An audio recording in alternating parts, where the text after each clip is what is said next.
Hey, John, what would it look like if the federal government put its full weight against the pandemic? It'd look a lot like what President-elect Biden proposed just last week. Do tell.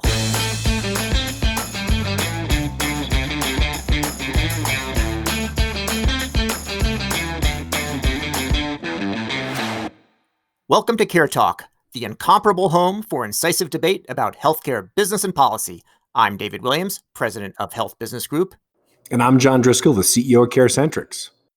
Well, John, President Biden put forward a $1.9 trillion plan. They call it the American Rescue Plan. What are we talking about here, John? Well, I think this is the rescue from the virus, rescue from the economic pain. And there may be some cyber stuff salting the whole thing. I mean, I think but it's really about how are we going to beat back the coronavirus with all of the tools of the federal government. I mean, I know you're going to miss your buddy Donald Trump, but what's exciting is that President Biden has a plan, and a plan that leads with federal money, federal ideas, and I think an all-American solution. John, there'll be time for nostalgia later, but what I like about this plan, it is really kind of a comprehensive and internally consistent approach, and it is a unifying plan. You know, it's really focused on beating back the virus and reducing disparities at the same time. And it really is non-ideological. Of course, it takes some of the longstanding Democratic priorities, but it's in the context of a broader crisis. And it really says, you know, there's no conflict between getting the economy going and tackling COVID. In fact, you need to do one in order for the other to work. I knew that you'd come up with some thin political shiv that you'd put in there.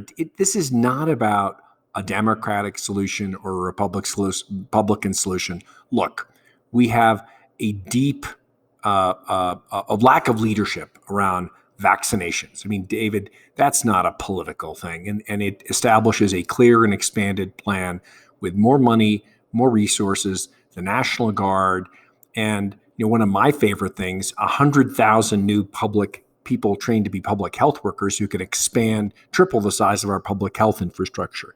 It calls for an actual plan to make certain that for those people who are going to get sick, because a lot of them are, going to continue to get sick from the coronavirus while we're getting vaccinated, that we have treatments that work. And it also calls out another one of my favorite areas, which is testing, which we have the ability to do so we can monitor, identify, and sequester those who are sick. I don't think this is about politics. I think it's about healthcare.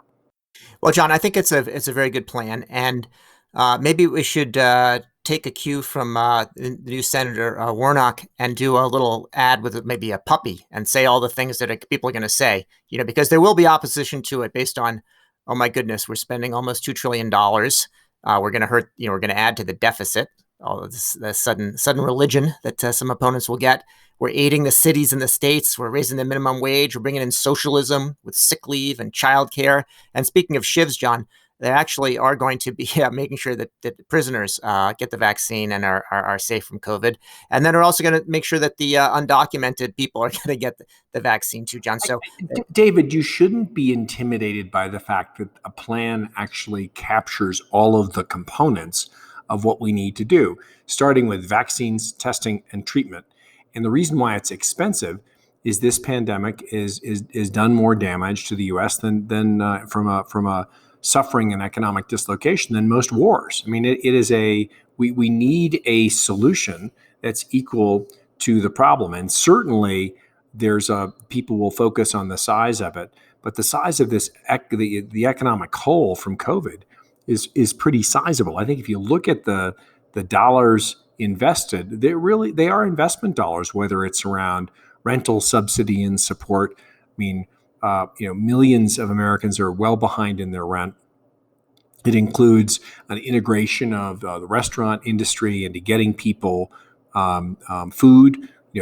There's like 15 million people who are going hungry this week, who are food insecure. That number's growing every week. We have the resources to fill these gaps in the economy while we turn around the war against COVID. And I actually think it's a pretty sensible, if at times blindingly comprehensive, plan that focuses first on healthcare, second on the economic dislocation, and finally on the genuine human suffering, whether it's around child care or the lack of healthcare in tribal territories.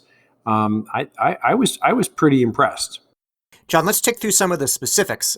So, vaccine distribution, that's a big one, right? We need to give credit to the prior administration for Operation Warp Speed and getting two amazingly effective vaccines out there. And let's just be clear. You want this vaccine because it really seems to have almost 100% effectiveness against severe illness. It prevents deaths, but distribution had been left to the states. Now we're going to see a muscular federal response in coordination with the states and local officials, and we're going to see vaccine distribution revved up as it must be. So that's one item. John, school reopening. I know you never went to school, but there's a plan for a school reopening. What do you think about that?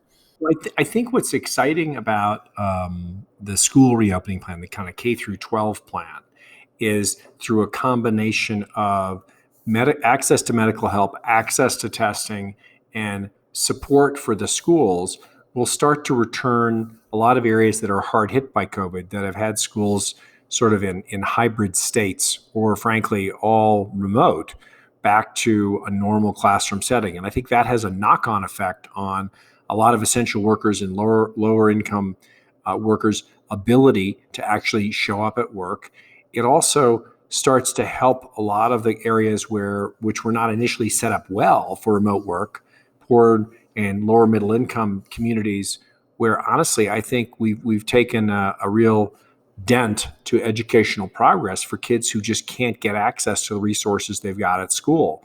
So I think this is a comprehensive plan for a comprehensive problem. I mean, I'm intrigued by this. It's massive, but I think it's necessary. John, we're going on, getting into now the second year. So kids will have been home from school for a year. So this idea of trying to get everybody or most people back to school in the first 100 days, I think is great. And in fact, much sharper message politically than saying, I want everybody to wear a mask for 100 days or the idea of a new lockdown or something like that. So that is a great goal.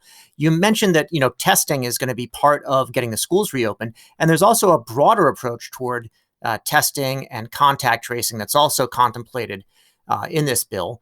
And it also includes making sure that there's not a bottleneck for the testing materials, and that they've got contact tracers that are trained to make it happen. I know you've been pushing for that because we need everything. We need the vaccines and we need the testing and the tracing.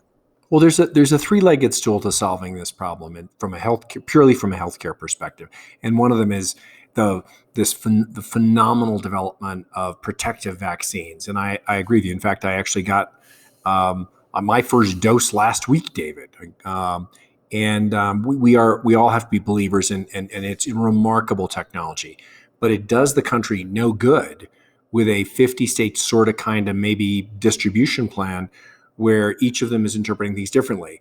I was intrigued, David, that after Biden recommended it, the current administration I guess by the time this comes out, the last administration flipped their position and is now going to use all of the vaccines that are available. But that the slow twitch way in which they've stumbled here is what happens when you have the medical experts centrally and you don't provide them a plan. The second piece is to make sure the therapeutics that we've developed to care for people who are sick are used, they're available, and people understand how to deploy them. That's going to save a lot of lives. And the third is just this, to create more capacity, to make sure the materials are available, and to make sure people understand how to use, whether it's a rapid test or the PCR test, that again, there are protocols and approaches. We have some of the best public health experts in the world. We've developed a lot of these tests. Let's provide that information at a state and local level so that we can contain it, we can care for it, and we can kill the coronavirus. So, John, the idea of the treatments, I agree. They've got some of these new, monoclonal antibody treatments, for example, those are becoming more available. There's also a need for development of more treatments. And some of that may be repurposing drugs that already exist. But that's been an area that's been lagging. And even with the vaccine, they're still going to need to treat people with the disease. So I'm glad that that's happening. Now, there's a couple of things in here that don't look at first blush as though they are related to the pandemic, but they are. So one thing, John, is to take the minimum wage and take it from, I think it's $7.25 an hour, the federal minimum wage, to $15 an hour. And I think it's something like you've got these essential workers. If they're told all day long they're an essential worker until they look at their paycheck and they realize that they're not. So what's with that, John?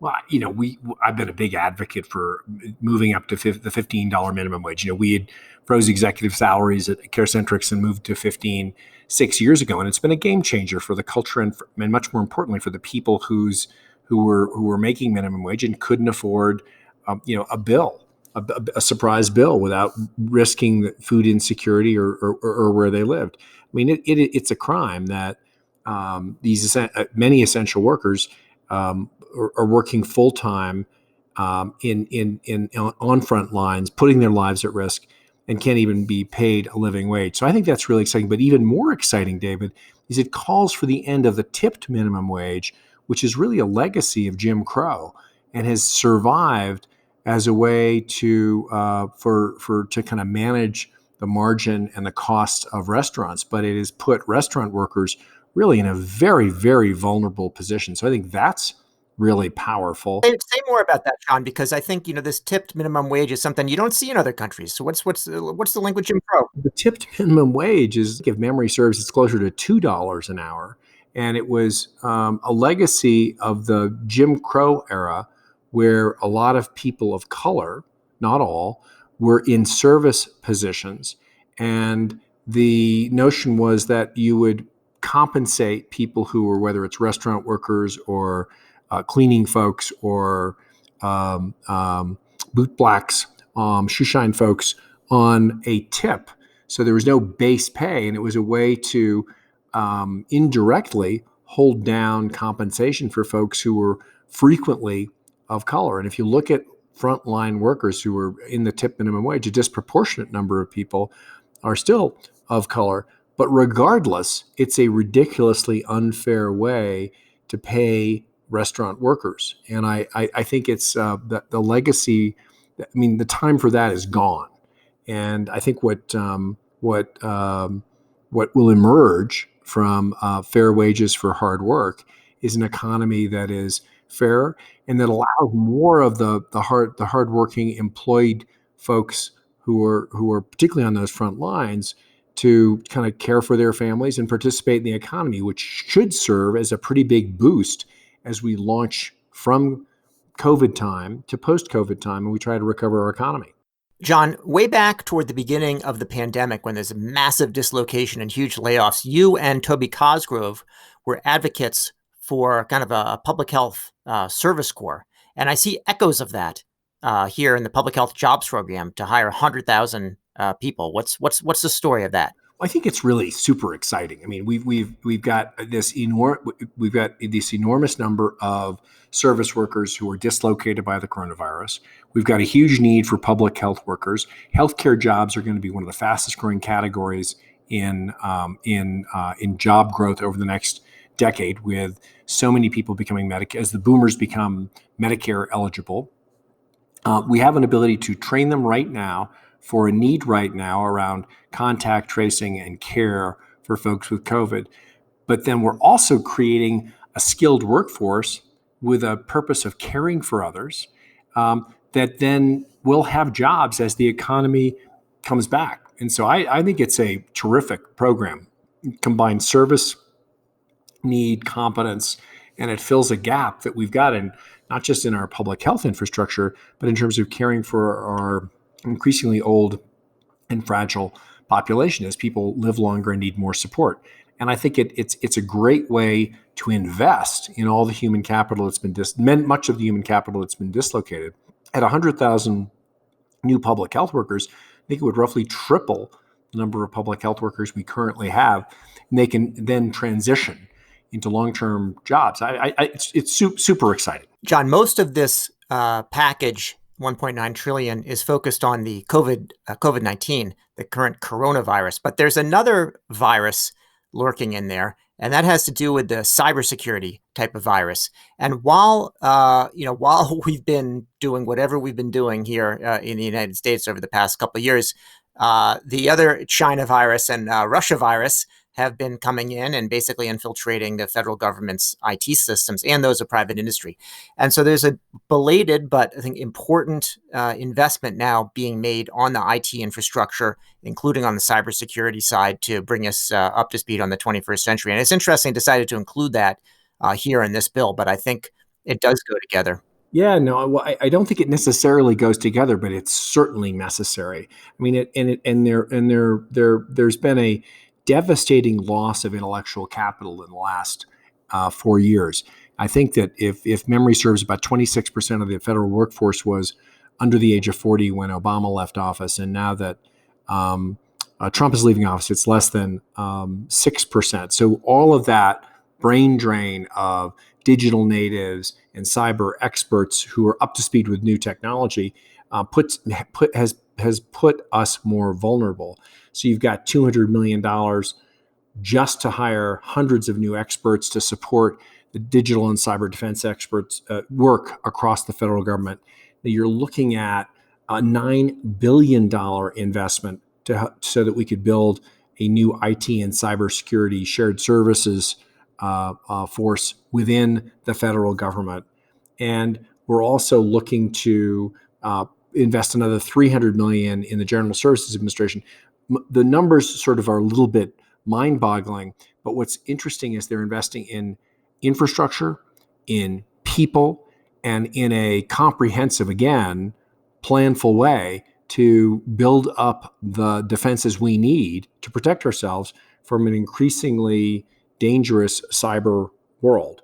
And we'll also be investing almost $700 million in monitoring and incident response, which will not just be for the federal government, but will also protect the private sector. So no, I think this is about investing in America, defending America, and getting America back in a strong sense, whether that's in terms of human capital, economics, healthcare, or cyber. So it does make sense, David, even though it's a bit of a bewilderingly long list of investments.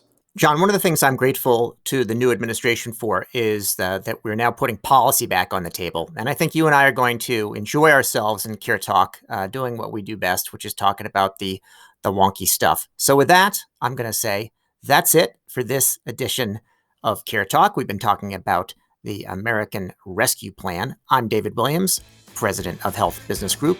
And I'm John Driscoll, the CEO of CareCentrix. Thanks for listening.